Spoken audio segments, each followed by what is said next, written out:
Hi, and welcome back to my channel. Now, this one's going to be a doozy, so stick with me. But in 2022, a video came out accusing Mama Max of various things that I can't say on YouTube yet. And I can just tell you, it was dismissed almost immediately. I am a misandrist, okay, through and through. But can we please, just for a moment, talk about how absolutely psychotic some of these women are?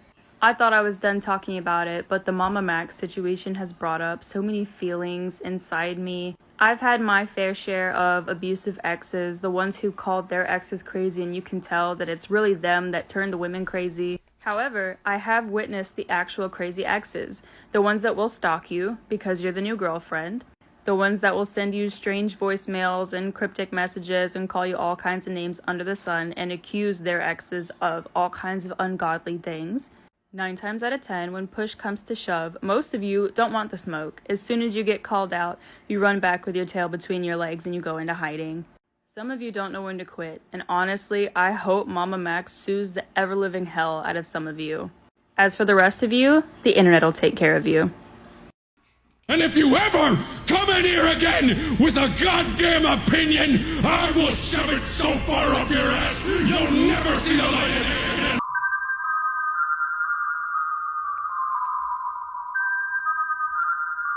And if you're wondering, well, that was 2022. How do people feel about it now? Well, you covered that video where he kept saying, but go opposites. Yeah, weren't that allegations against him from like some dumb ex or something? Or a couple exes? They were all stupid. I think we defended Mama Max there. Well, but really it was just like dumb. It all seemed dumb. I don't even know if the allegations against him were fake. They just seemed stupid. If I remember correctly. Was that the one where the girl was like she was like, he was abusive because he told me to clean the kitchen, but he didn't realize I had ADHD. And then the next day he abused me because he got mad that I didn't go grocery shopping soon enough because I have ADHD. And then the next day he got upset because I accidentally, spilled water on his computer because I had ADHD. Was that the one? Or am I thinking of a different accusation thing where the girl brought up her ADHD like 50 times? now in this video and subsequent Mama Max videos, there's a pattern that I want to point out. But before that, and before we go through all that, let's run the intro. Alright, hope you know I'm trying to see it talk. Alright, 6 figures for the whip. No chance, you catch me down bad. The Mama Max effect. That's what I'm going to be calling it. When someone tries to add credibility to their claims by adding as many accusers as they can, often they feel this is the best approach because of, I'm assuming, the Me Too movement, where a lot of women came together to take down a very powerful man in Hollywood. But unlike that situation, where their testimonies together added validity to their claims, we often see the opposite effect on YouTube. Often an accuser with a credible story is dismissed due to another accuser with a faulty or sometimes blatantly false story or fake evidence. Okay.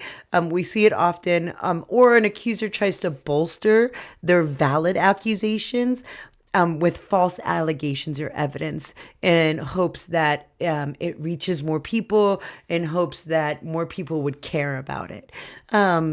Think of high profile cases, even like Marilyn Manson.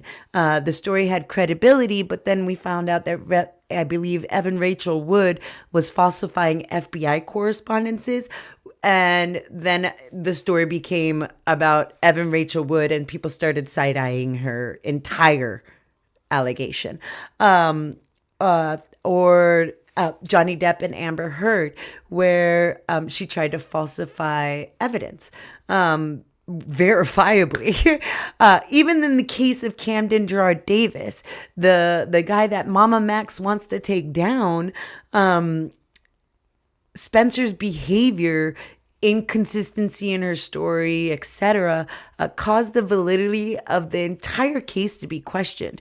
And a lot of people just started dismissing it entirely. According to Mudahar, there is a credible witness, but because her story is not shared, none of her evidence has been seen, and it's hidden behind, I don't know, Chat GPT generated NDAs. Okay. And Max and Spencer just being genuinely bad people. Her story was overshadowed before it even had a chance. And we'll see this in this story. Magnetar, or Anthony Field, he made a video about 2 years ago, I believe, in 2022, going over accusations against Mama Max. And he was the boyfriend of Haley, who was one of the most valid stories, and one of the stories where Mama Max admitted to the majority of it. But he wanted, he made the same mistake as Mama Max did by trying to add as many accusers as possible to bolster their claim. Whereas I personally believe, had he done it in separate videos, if needed, or just stuck with Haley's story, as she was the one that had the most evidence, it would have gone a different way. And so, but today, and in this video, that's what we're doing. We're going to be covering Magnetar's upload accusing Mama Max. And in this video, we're going to solely focus on Haley's story. And fortunately, we have Mama Max's response to Haley's accusations, and we'll also be covering that, so that way, if you wanted to know exactly what Mama Max did and what Mama Max admitted to, you can just come here, and don't forget to like and subscribe.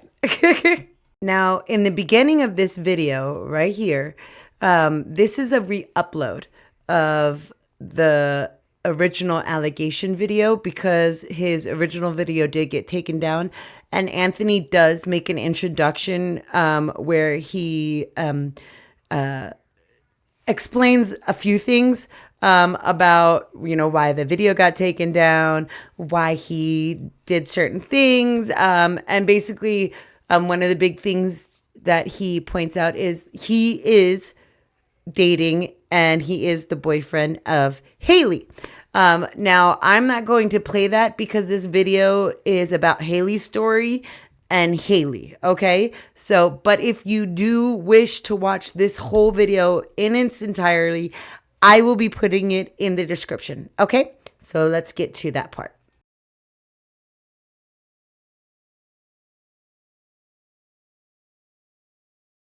I want to start off by saying that I never thought I'd publicly tell this part of my life story. I hoped that this chapter of my book would end and I could continue my life without thinking about it. I've lived happily since this happened and don't let this part of my life define me. However, I'd be lying if I said this didn't change who I was as a person. I wasn't always apprehensive about trusting folks or wary about booking a room at Comfort Inn and Suites, and I had to alter my life because I knew Mama Max and it wasn't in a good way. I met Max in 2012, 2013 while in high school. We were coworkers at a local movie theater in Wiley, Texas called B&B Theaters. We didn't really speak that much while working there, but he was good friends with most of my coworkers, but he only worked there for a short period of time. We were classmates in a forensic science class our senior year in 2013, 2014, high school. We'd attended the same high school together the entire time, but we didn't really interact with each other until we were in this class together. He and I were lab partners and sat next to each other throughout the school year. In the first semester, so August to December, we became acquaintances and exchanged numbers at some point. We talked every now and then outside of school, but it was very limited and was normally about school events. I had a boyfriend named Dustin at the time who I'd been dating for a year at that point. Dustin and Max knew each other and were somewhat friendly from what I can remember. Like Dustin would walk me to this class and Max would greet him a couple of times per week. So after returning to school from winter break, Max and I became pretty good friends. We would text outside of school almost daily, life events, things like that. I remember confiding in him that I struggled with going to college. I wasn't sure where I wanted to go, what I wanted to do. I confided in him a lot of the mental illness problems that I had, and he reciprocated this, and we did our best to hype each other up about the future. Max told me he wanted to be a firefighter. That was his plan after high school. During the spring semester of our senior year, Max started telling me that he was struggling with his mental health, and I was under the impression that he had a hard home life. So I did my best to support him and be a friend. We started texting and calling each other on the weekends and after school to discuss our struggles. We would send each other songs and videos that made us laugh or smile. We were pretty much best friends at this point, but I was concerned he may have had feelings for me that I didn't reciprocate. Before prom, I asked Max if he would be going or bringing someone with him. He was kind of hesitant to answer, but ultimately told me that he wasn't planning on going. I encouraged him to go and he could ask my friend Reagan. Reagan was a friend I had in high school, and she told me that she thought Max was cute and how she didn't have a prom date, so I thought that they would be a good match to go. So Max agreed that he would take her to prom as long as I was going to be there, which I told him I would be with Dustin. This video is of Max asking my friend Reagan to prom in 2014 May. Are you nervous? At all? Now, if you notice, she's including a lot of evidence right now to show proof that her and Max knew each other, which is important. In every allegation, you want to show proof that you were actually in contact with the person you're accusing. It's a pretty important fact. So although a lot of people might think, oh, why is she going over this? This is so boring. It's actually pretty important. And it does, you'll see in Max's response that there's a lot that Haley shows that he can't argue against. But yeah, let's continue on and Excuse me. No, Reagan? Reagan. During prom, Dustin and I met separately from the rest of our prom group that Reagan and Max were in for photos. Dustin and I did photos at my house and at his parents' house. And then we all met up at a restaurant in Plano called Spaghetti Warehouse before we headed to prom. I told Max there that he looked nice in his suit. He was wearing a white tux, and I, patted him on the shoulder, like the back here, and said he looked nice. After this, we went to prom. Reagan told me a few years later that Max talked about me the whole time, asking why I wasn't there for photos, saying I looked pretty, should he dance with me, things like that. After prom, Max started texting me more than usual. He kept saying he wanted to be a firefighter and that his calling was to be a firefighter. And of course, I would ask him why he wanted to go into this profession, but Max would deflect and not tell me directly. He also said that firefighter was a code word for something else. I asked him several times over the next few months what it meant, but he would just laugh at me and change the subject. At graduation, while I was walking the stage, Max screamed my name loudly over the rest of the crowd, including my family, which prompted my dad to ask me who he was. At the time, I enjoyed the praise, so I told my dad who he was. That night, Max texted me asking if I heard him screaming, and I said I did. This was the last time we were supposed to see each other, was graduation day, so we kind of talked about how sad that was, that we wouldn't see each other every day in class, and it was the end of high school. You tell everybody, we'll miss you, we'll get together, all those things, and obviously that doesn't ever happen, but that was what we talked about. Throughout the summer of 2014, Max and I kept up our friendship and communicated daily. Again, we were best friends, so I told him about everything that was going on in my life. I told him about my little sister's birthday party, which was happening at the end of June, and he just showed up. I didn't invite him, but I did tell him that it was happening, and he just kind of showed up. I didn't think anything of it, but was a bit weirded out that he knew where my dad's house was. But we were in a smaller town, so I kind of figured he just kind of knew. I don't know. It was a little weird, but I didn't think much of it. Another important thing to point out. Sorry, pop out, whatever. Anyways, if you don't realize, she's giving kind of like a precursor to her allegations in this entire first half. But you guys want to remember, she starts pointing out that she thought that he wanted to be a firefighter. And then there was a point where he said firefighter is a code word for something else. And every time she asked him, he would dismiss it and not really answer. And there was a birthday party that was held at her house, and he showed up. She didn't know how he knew the address, but she dismissed it as it's a small town. He probably figured it out. So I want you guys to just remember these things that she's pointing out and realize that she's not doing this for no reason, okay? And unfortunately, 9 times out of 10, a lot of filler like this tends to get dismissed almost immediately. Many times when you're going to make an accusation, a lot of people want the TLDR. Just tell us what he did. Tell us, show us the proof. Show us what receipts you have. You know what I mean? But Haley's doing this for a reason, but because at the time, no one really saw the reason. Everyone was just like, oh my God, who fucking cares? You know what I mean? So let's continue on. He didn't speak the entire time he was there, but was standing close to me throughout the entire day. When my dad asked me why he was there, I lied, saying that I invited him because I didn't want my dad to be mad that someone just showed up uninvited to his house. I also didn't want Max to feel uncomfortable because I knew that he had anxiety problems and wouldn't want him to feel weird about just showing up. So I, de-escalated that. One morning when I was working at the movie theater, Max showed up unannounced in his old uniform. He hadn't worked there for over a year, but walked into the building before, the theater opened. My coworkers thought it was funny, but I felt a little uneasy. Max was asking if he could clock in and clean the theaters. I was on cleaning duty this morning, and while he was there, I didn't approach him and we didn't talk. I texted him later and asked why he showed up, and he said I wanted to work at B&B again or something along those lines. He apologized for showing up and didn't do it again. After I turned 18, I got my driver's license, and that was in August of 2014. I texted him a photo of my driver's license and he was happy for me and suggested I should take him for a drive sometime. I joked that he could just show up at work again, like he did that time, and we could drive around Wiley all night long. And I think he took it literally and just showed up to the movie theater after a shift. Although I was surprised he showed up. Driving around seems like a fun way to celebrate, my new license. So I let him in my truck and we drove to the lake, which is about 10 minutes from work. It's in Wiley, or the border of Wiley and Lavon. Once we pulled off into an inlet to one of the parks, we talked about how summer was coming to an end and how I'd be going off to college in 10 days. Max said he was planning on working and becoming a firefighter. So again, I asked him what that meant, and he was just laughing at me. Then he pulled out a tiny little notebook. It's like this big. It's like a little pocket-sized composition book. He gave it to me and said that this was the firefighter. The book was firefighter. He told me to read it once I got home. So I dropped him off at his house. And when I got to my grandma's house, I opened the notebook and began reading it. The notebook was filled completely with tiny scribbles and like little notes. He was able to write like 3 lines of sentences in one little space. So there was a lot of words and stories and stuff. Most of the notes were similar to diary entries, like what happened that day, things like that. And then he started describing, our friendship, like him and I. He talked about how I lit up his day, how he looked forward to seeing me and all of those things. He then brought up Dustin, who was, again, my boyfriend, and how he didn't deserve to have me. He'd written out a whole plan on how he would get him out of the picture. I don't fully remember the exact details and don't want to speculate how he would have done it from memory, but I remember it being thorough and violent, and it freaked me out so much that I just threw the book down. I called my friend. So another thing that she just explained was Mama Max had written in a journal, and he had given it to her. And in this journal was a lot of violent descriptions about her then boyfriend, Dustin. Okay. So there's the reason why this story got dismissed wasn't so much Haley's story as much as another person's story that I will cover in the next video. But also because it seemed at the time like a lot of filler for zero to no reason. And, many people online are pretty ADHD when it comes to listening to allegations, and they're just like, I don't even know what she's talking about anymore.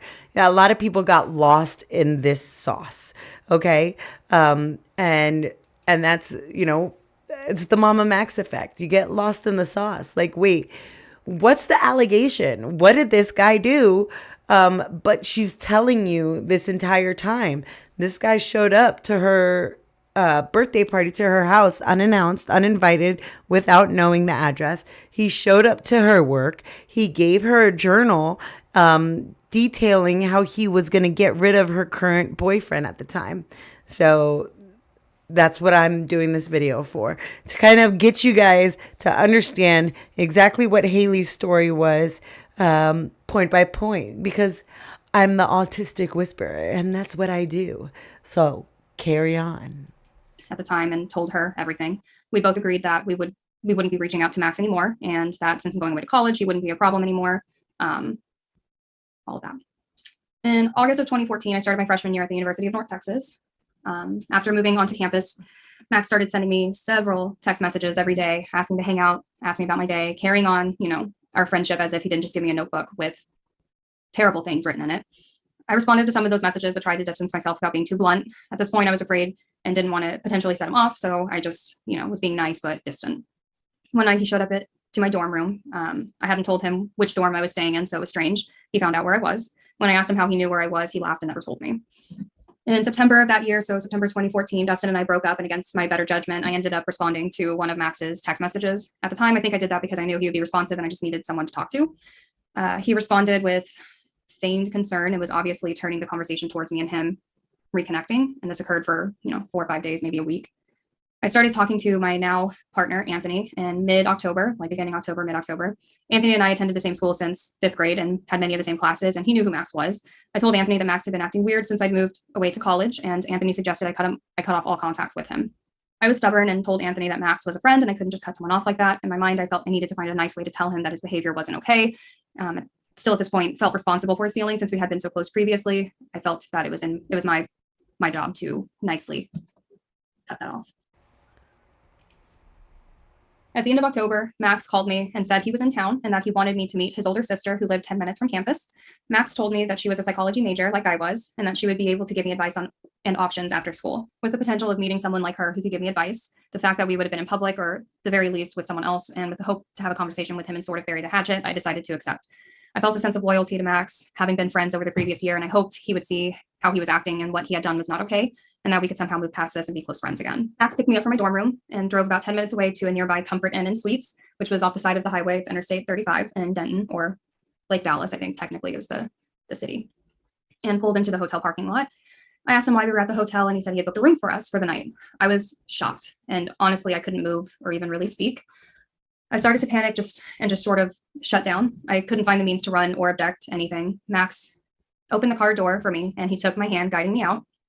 He led me into the side door of the hotel, and the room that he had booked was right off that side door. Once we got into the hotel room, there was only one bed, and that's whenever I started to cry. I asked him if he'd be mad if I left, and Max was laughing and said that we were just here to hang out and to catch up on our lives. He was standing like in the doorway and wouldn't let me walk past him. Anytime I tried to get out the door, he would hold my shoulders or my waist, and he would just stop me. Honestly, I can't remember all of what happened that night, as I've done all I could to forget and move past this memory for years, but I do know that I was scared and that I was held against my will for hours. I remember being on my period and asking if we could go to the store so I could get tampons, seeing this as a way to get out of the room. But Max said no. I ended up sleeping without a tampon or a pad that night because he wouldn't let me leave. I remember telling him that I was talking to a new guy and that we had plans to watch a movie that night. Max said that I was lying about the movie date and continued talking about his mom and his sister. I eventually was crying so hard that I just fell asleep. So, spoiler alert, Max denies this part of Haley's claim. Okay, he admits that they went to the hotel. He denies the keeping her into the hotel. Now, one of the things that a lot of people got hung up on was when you saw that he was pulling up to a hotel and said that he had booked a room for you guys. Why the F did you get out of the car? Even me, honestly. And one of the things that I've noticed in my time of being online is that oftentimes people like me who have strong boundaries and are firm on their boundaries and aren't afraid to tell someone what's what if they start crossing those boundaries, we tend to interject how we would react in certain situations when listening to stories of other women, right? So, when I initially listened to this story, I was like, why did you even get out of the car? That doesn't make any sense. Why did you let him get you into the room? That doesn't make any sense. But we have to understand that for some women, especially in Haley's situation, she had already, she had some sort of friendly bond with him, and she was already afraid of establishing her boundaries in smaller situations. And now here's this big situation. Why would we expect her to establish a boundary here? He gave her a journal. Different things. Like, she was at a point, she was at a low point when she reestablished contact with him before starting to date Anthony. Different things like this. Like, there's a point where we have to take ourselves out of the equation and think about them as a person and not them as how we would do it. You know what I mean? I don't know how better else to explain that. But let me put it this way. There was a situation at a bar where there was a guy who was a mutual friend of me and Scott. Okay. And I was sitting at the little slot machine that was at the bar. Because yes, they had those, and yes, I am addicted. Okay. It's a good thing they don't have these here in California because money would be tighter. Okay. But I was sitting there and, my pants, when you got big hips, but a small waist, you got that little gap in your pants. One of our mutual friends had stuck his finger in that spot, and butt crack. Okay. Kind of weird to talk about. And the first time he did it, I was like, bro, what are you doing? And then, I just kind of laughed it off. And then I guess that was his cue that it was totally okay to do. And he did it like a good 2 other situations at different times before I was like, bro, stop it. Okay. But that was a situation where I was friendly with him. We were mutual friends. We've known each other a long time. He knew Scott. He's always been cool with us. And I felt weird about really being firm with him. And that was just a regular friend, not a close friend that I talk to all the time or that I grew up with. So here we have Haley, who grew up with Mama Max, and she's in a situation where boundaries and establishing those boundaries, letting him know that he's crossing those boundaries was a more awkward situation. And when I first watched it, I wasn't thinking about, how I reacted to that guy and how many times it took before I established the boundary. I was just thinking to myself, why did you get out of the car? And it just, in retrospect, again, it's not bad to admit when you're wrong. Let's carry on. Woke up to Max's hand in my shirt. He was like rubbing my back all the way down to where my shorts were, and his fingers were inside of my shorts. I rolled over and asked him what he was doing. He just kind of smiled, super creepy, and said that he was watching me sleep. I looked at the clock and it was 9:42, and I told him I had a 10 a.m. chemistry class and that I had to leave. Max agreed to take me to campus for class, but he didn't agree to let me leave for any other reason. I was stuck in that hotel room from 8 p.m. the night before until 10 a.m. the next morning. I didn't tell anyone about this until years later. After this, I did not respond to any calls, texts, or emails for several weeks. Max would ask me if I was okay, how my day was. He'd tell me to be safe. I didn't respond to any of these messages. In December of 2014, I was closing at a restaurant that I was working at called Cowboy Chicken. And when I looked outside the window, I saw Max's car. I called Anthony and told him that Max was at my job. Anthony came and picked me up that night and told Max to leave us alone. Max was upset that I had started dating Anthony and accused Anthony of taking me away from him. After this night, Max texted me repeatedly asking why I chose Anthony over him. I continued to ignore the messages. He messaged me in late December, early January, can't remember when, saying that he was at my college campus, and I responded and said that I'm not there because it was winter break and I wasn't there. Max didn't reach out to me for a month or so after this. He said he was in the military and doing basic training in Arizona. I told him that he should focus on that, and he didn't respond, so I figured that would be the last I'd ever hear from him because I was pretty blunt about it. He started messaging me again in March of 2015 with really vague and ominous messages like, be safe, don't believe what they say. Anthony was also getting messages such as, keep her safe and you don't realize who you have, but we just ignored them and assumed Max was like on his shit again, right? Max texted Anthony early one morning. It was like after 2, before 5, like between 2 and 5, with a link to a video and a message that said, thanks, Anthony. In the video, Max was cutting his wrists. The video was posted on Anthony's Facebook page and he was tagged. Several of my friends reached out to me to ask what was going on. Anthony called emergency services to do a wellness check. We didn't hear from Max again until the summer when he wrote me like a 7 or 8 page letter saying how much he regretted joining the military. TLDR, again, Max admits to this. Okay. So just know that Max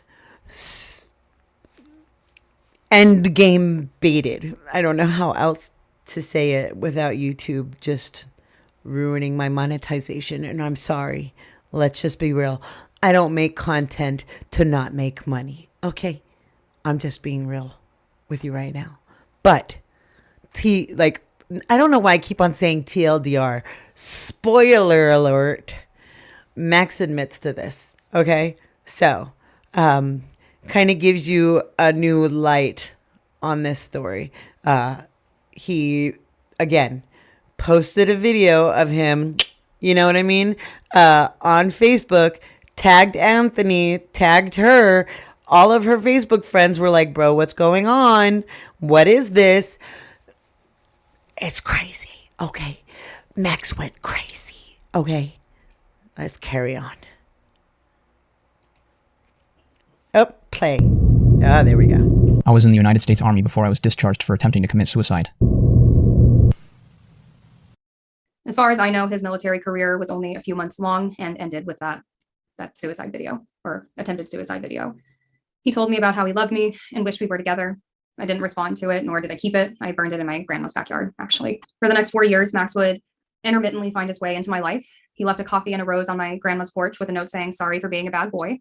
I wasn't even living there at the time. My Nana called me and was really worried about it. He showed up at the Walmart near my apartment after I moved off campus, which was an hour away from his mom's house, who he was still living with at the time. He randomly showed up at an old friend's house to ask about me and crashed on their couch, which was hours away. It wasn't even that she lived close. She was going to college in like South Texas, and he showed up there. He sent Anthony an apology letter through Twitter and basically admitting to, a lot of these things and apologizing. I don't know if you guys have noticed, but a lot of people dismiss this story. And Mama Max admitted to the only thing Mama Max did not admit to was the hotel but I haven't watched the Mama Max response video in a while. I could be wrong, but from what I remember, the only thing he didn't admit to was the hotel incident. He admitted to going to the hotel, did not admit to forcing her to stay there or touching her while she was asleep. Okay? So, what he did admit to is being a crazy freaking stalker. Okay? And a mentally unwell, weak baby back bitch who couldn't even get through A school. Okay? Boot camp, whatever. Okay? So, let me just lay it all out, okay? Mama Max admitted to being a crazy stalker and a baby back bitch who couldn't get through military school. Okay? So, because I think that's important to acknowledge that he's a baby back bitch. Let's carry on. For it. He contacted Anthony over Twitter a few times after that, and in one DM asked Anthony to subscribe to his YouTube channel, which I think was focused on mental health videos and hentai review videos at the time. And when Anthony didn't respond, he got upset and said something like, Whoa. Did you hear that? Hentai reviews. Mama Max also admitted to that. There is proof out there that Mama Max did hentai reviews on YouTube. Okay? I think that's enough to cancel anybody in today's day and age. Like, you reviewed hentai on YouTube? You degen. You're a stalking baby back degen. Okay? That's the three proven allegations. Okay? Let's carry on. He thought he'd get past it. He has no interest in ever associating with Anthony again, and then blocked him. He also expressed anger that Anthony had called in a wellness check because cops ended up coming along with EMS. At some point prior, he also accused Anthony of sending photos to a minor who was an old friend and who also happened to be Max's sister's best friend at the time that Max made the claim. Max never said more about that accusation, but said that if he were to ever end up dead, that he had arranged for the evidence to be released because he knew how you people are. He made these accusations and I really need to stop muting my mic because it's so difficult to go back to not muting it, with the mouse and whatnot and stuff. Anyways, did you hear that? Okay. So she just preemptive what Mama Max was going to accuse Anthony of, her current boyfriend, Magnetar. Okay. That there was a friend who was accusing Mama Max of stuff. Okay. And it was a friend of Max's sister. So Max's sister's friend was accusing Anthony of something. And Mama Max said, if he ever dies, that evidence will be released. And we all know now that evidence is doo-doo. Okay? It's doo-doo. It's not good. It's not anything but somebody's word. This accuser of Anthony didn't even have proof of her and Anthony talking. She didn't even have DMs. She didn't have screenshots of DMs. Okay? But Mama Max thinks that's proof enough because Mama Max, just like Flamenco, thinks allegations are evidence. So, just know that when we go into the Mama Max story, And Mama Max's version of this and his response to Haley, I'll show you what Mama Max said that Anthony did. Okay? Oh, this is going to be a long one. Jesus Christ. Maybe I'll make that in part 2. I always say that and then I always add it, but you know how I be. Anyways, carry on. Nothing else was said about it. We're not sure what that means. When Max posted a Q&A, which had been deleted but was re-uploaded by a different channel, he mentioned me and described how I called the police on him. He also posted a handful of videos that contained references to me and even quick cuts where text would pop up on the screen that contained hidden messages for me. And then I met her, and I loved her. And then I met her, and I loved her. And then she started to ignore me. Then she started to fear me. Then she started to hate me. Then she dropped all contact with me and called the cops on me. Max found every apartment I lived in while living in Texas, 4 different apartment complexes. I had to break my lease early due to not feeling safe at one of them. While living in Texas, I had to notify jobs and employers of Max and show them pictures so that if he showed up, they could turn him away. Anthony had to do this too. There are many reports to the police on my behalf because of Max.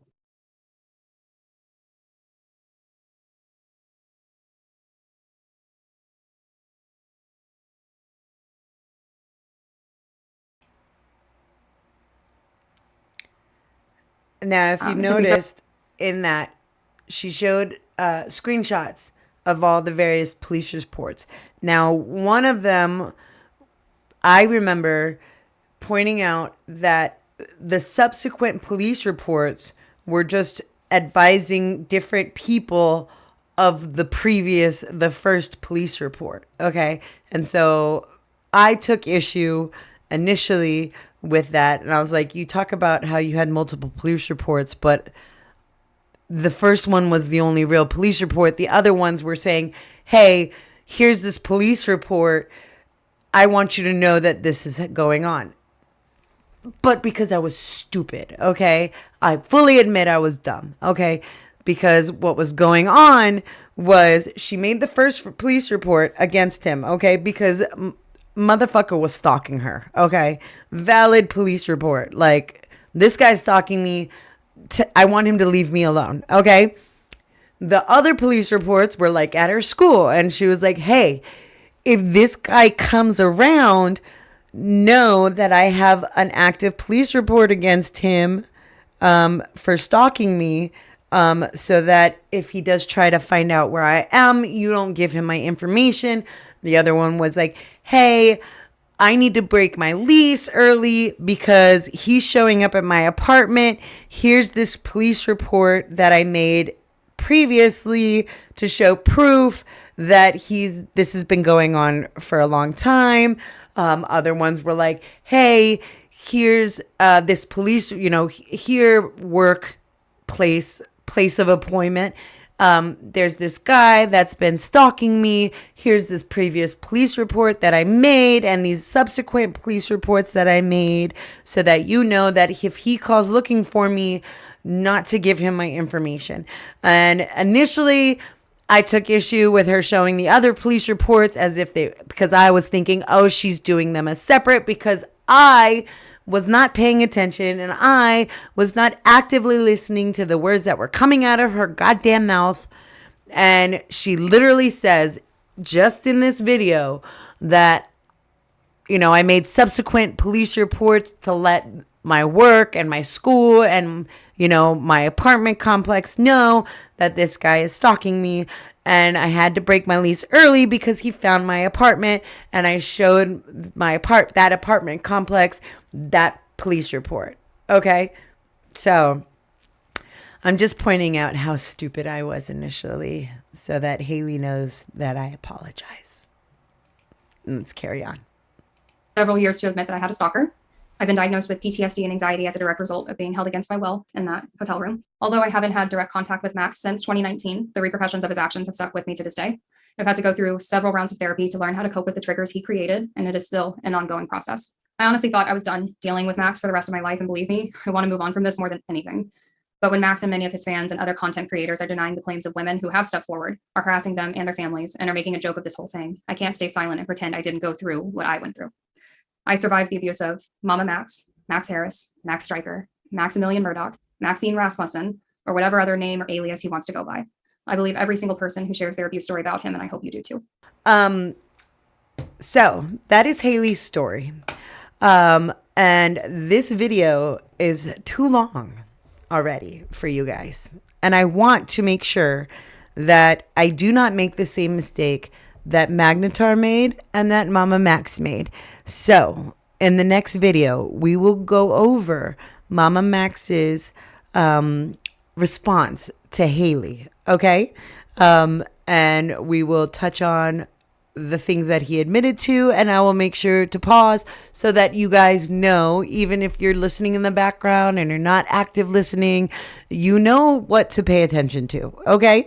Like I did in this one, hopefully. Anyways, that is the end of Haley's story. Editing Jessica here. Hello. I did want to let you know that I will be placing in the description of this video as well a GoFundMe that Magnetar, aka Anthony Field, Haley's current boyfriend, has created. And as he said, in light of new statements from him, I plan to re-engage in legal action against Mama Max. This will unfortunately come at a substantial cost. Today I'm asking for your help in holding Max accountable, not just for what he did to me, but for the harm he's caused to others. What harm do you say? Well, it doesn't look like Max cares about making false allegations against people with little to no evidence and for malicious reasons, and he needs a lesson to be taught. And it seems like Max really cares about money, so what better way to teach him a lesson than taking it out of his pocket? Okay, so if you have the means and the ability, I highly recommend donating to their GoFundMe. Here it is right here. They're raised $995. Their goal is $75,000. Seems like a lot, but when you're dealing with Mama Max and you're dealing with a case of possible defamation or harassment, various things, it can cost a lot, as we saw previously with the Repsion Jane Maya drama. Okay. Anyways, definitely think about donating if you have the ability. We need to get Max to learn a lesson. No, I'm not ready to donate right now. Plus, I already did. Anyways, I hope you have a wonderful day. Enjoy the video. Don't forget to like and subscribe, and keep an eye out for part 2. Thank you. Goodbye.